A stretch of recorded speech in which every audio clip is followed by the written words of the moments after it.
हमारे पूर्वजों ने दिवाली तथा अन्य पर्वों की व्यवस्था केवल इतने के लिए ही नहीं की, उनका लक्ष्य निश्चित ही इससे कहीं अधिक था। यह दिवाली केवल अंदर के अंधकार को छिपाने के लिए बाहर मिथ्या प्रकाश का आवरण है। अपने चित्त में अंधकार समेटे हुए बाहर दिवाली संभव नहीं हो सकती। बाहर के प्रज्वलित दीपकों का प्रकाश अंतर के अंधकार को ढक नहीं सकता। किसी पर्व या उत्सव मनाने का मुख्य बात उसका उद्देश्य है। यदि नाम तो धार्मिक उत्सव का लिया जाता हो, किंतु मन में धार्मिकता या आध्यात्मिकता का लेश भी नहीं हो तो उसे धार्मिक उत्सव नहीं कहा जा सकता।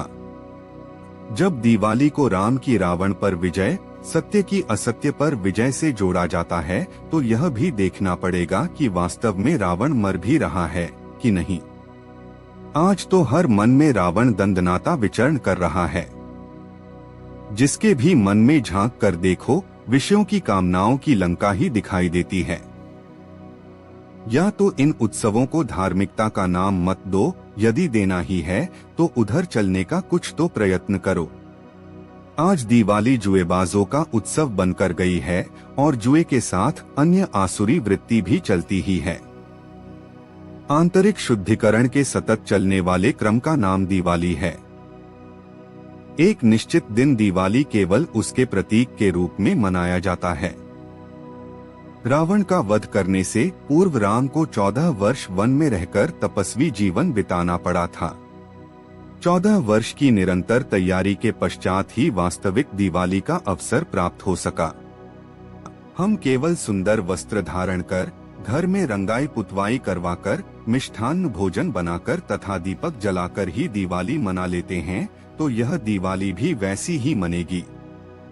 सदा दिवाली संत की, क्योंकि संत सदैव ही दिवाली मनाने के लिए प्रयत्नशील रहते हैं। साधन निरंतर चलते रहना चाहिए, उसके लिए कितनी भी कठिनाइयां आए, कितने भी त्याग करने पड़े, अंतर असुरों से कितना भी युद्ध लड़ना पड़े या माया रूपी महासमुद्र पर सेतु बांधना पड़े, साधन की निरंतरता बनी रहनी चाहिए। दिवाली के अभिमुख बने रहना ही दिवाली है।